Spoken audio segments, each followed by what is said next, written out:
ఇక ఇంకొకటి ఇవాళ బీసీలకు సంబంధించినటువంటి చర్చ ఢిల్లీలో బగ్గుమంటా ఉంది. అన్ని పార్టీలు ఏది బీసీ సంఘాలన్నీ పోయి తొడలెర్రగేదాకా కొట్టి గర్జించి జిత్నే ఆబాది ఉతిని ఇస్తేదారి అని చెప్పి గర్జిస్తూ ఉన్నారు. పార్లమెంట్ లోక్సభలో వాయిదా తీర్మానాలు కూడా ఇచ్చారు. వాయిదా తీర్మానాలు తిరస్కారానికి గురైనాయి, అవి వేరే. అసలు ఈ వాయిదా తీర్మానం అంటే ఏంది? ఫస్ట్ వాయిదా తీర్మానం అంటే ఆ రోజు ఉన్నటువంటి బిజినెస్ను పక్కకు పెట్టి అత్యవసరమైనటువంటి ప్రజా అర్జెన్సీ ఉన్నటువంటి విషయాన్ని చర్చించాలనేది వాయిదా తీర్మానం. దాన్ని సహజంగానే ఎవరు కూడా యాక్సెప్ట్ చేయరు, అవి పక్కకు పోతాయి. దానిపైన నిరసన అక్కడి నుంచి స్టార్ట్ చేసే కార్యక్రమం నిన్న అయింది. ఇవాళ జంతర్ మంతర్ దగ్గర దీక్ష చేయబోతూ ఉన్నారు. ఎవరు? తెలంగాణ ప్రభుత్వం దీక్ష చేస్తూ ఉంది. తెలంగాణ ప్రభుత్వమా నేను అడుగుతా ఉన్నా, ఇవాల్టి నుంచి టీచర్లకు ప్రమోషన్లు ఆ కార్యక్రమాలు మొదలైనవి కదా. బీసీలకు, బీసీ టీచర్లకు, బీసీ ఉద్యోగస్తులకు ప్రమోషన్లలో రిజర్వేషన్ ఇవ్వడానికి మిమ్మల్ని అడ్డుకున్నాడు ఎవరు చెప్పండి? రాష్ట్రాలే ఒక సరైన నిర్దేశిత డాటాతో ప్రమోషన్లు ఇచ్చుకోండి అని చెప్పి కేంద్రం నిబంధన పెట్టింది కదా. మరి బీసీలకు ప్రమోషన్ల విషయంలో ఈ రాష్ట్ర ప్రభుత్వం ఇచ్చే అవకాశం ఉన్న ఎందుకు ఇస్తలేదు?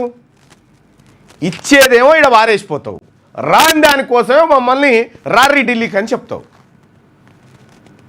బీసీ ఉద్యోగస్తులారా, మనకు రిజర్వేషన్లో ప్రమోషన్లలో రిజర్వేషన్లు రావాల్సిందే. తెలియదా? డాటా ఉంది కదా, మొన్ననే చేసిన డాటా ఉండే, ఎంపారికల్ డాటా ఉండే, ఆర్థికపరమైన ఉద్యోగపరమైన డాటా మన దగ్గర ఉండే. ఆ డాటా ఆధారంగా ఇప్పుడు బీసీలకు రిజర్వేషన్లు ఇవ్వచ్చు ప్రమోషన్లో. ఇవెందుకు ఇస్తలేవు?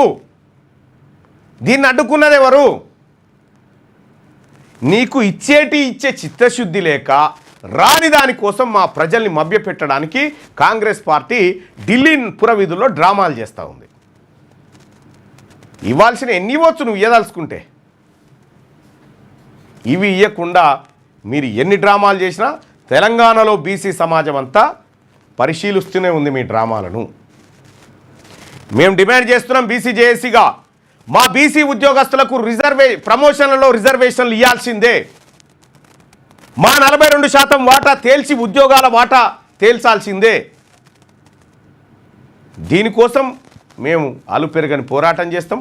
జయశంకర్ సార్ చెప్పిన బాటలో నడుస్తాం.